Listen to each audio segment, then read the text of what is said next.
Hello, I'm Mr. Spicer, the PE teacher at Central Elementary School. Today I'm going to be reading you guys Chapter 4.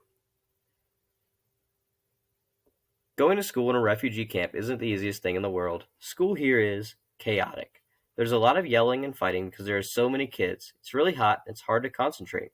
Sometimes kids faint at school because they're so hungry. Sometimes the teachers look like they're going to faint from hunger. After all, most of them are refugees too.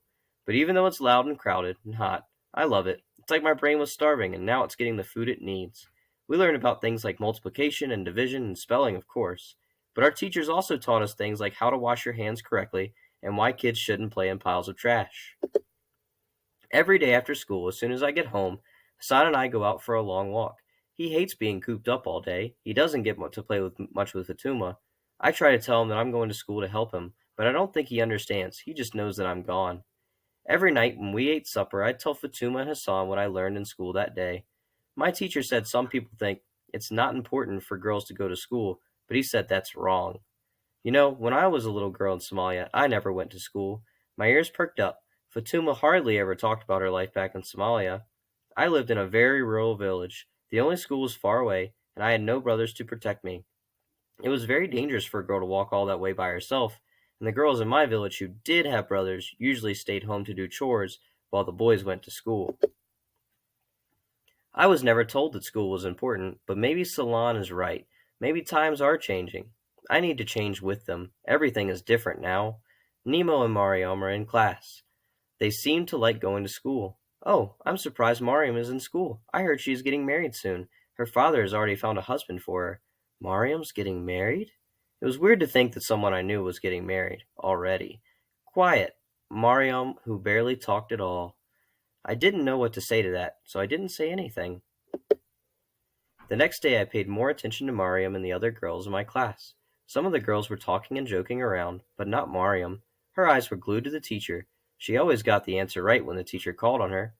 When it was time for lunch, neither Mariam nor any of the other girls stayed at school. They all hurried off. Why don't the girls stay at school for lunch, do you think? I don't know. They probably have to go home to prepare lunch for their families. Come on, let's go play soccer.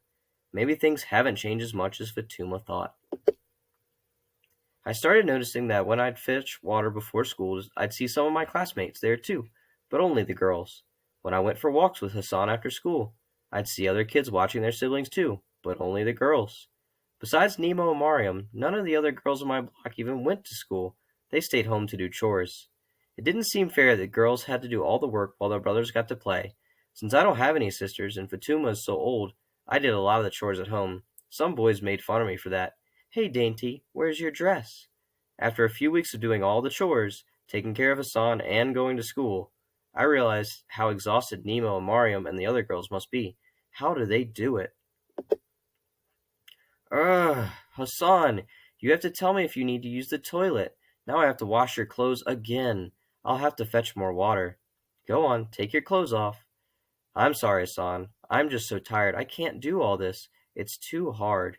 Hello, Omar. How is school going? That bad, huh?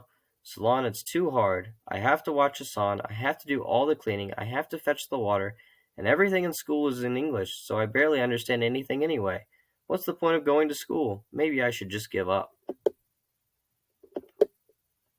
Well, I can't help with your chores, but you do know that I run a private school, yes? Offering English lessons? Why don't you stop by tomorrow after class and we'll see if we can catch you up on your English? How much does that cost? How about you fetch water for my school once a week and we call it even? Wait, I thought I was. Great, more lessons and chores. What I said was, so maybe I wasn't ready to give up on school just yet. Thank you, sir. Now my new schedule was fetch more water early in the morning, go to school, go to after school English lessons, go home to Hassan, who was not happy I was gone even longer, and now had to do chores instead of play, go to bed. After a few weeks, my English was much better, but I was so tired. Are you two studying now? The sun's barely up. No rest for the weary. Besides, we have big plans, don't we, Mariam? Yes, indeed, big plans. Nemo obviously wanted me to ask about her big plans, but I was too exhausted. They must really love school if they're studying this early in the morning, but I couldn't help wondering, why was Mariam studying so hard if she was just going to get married soon anyway?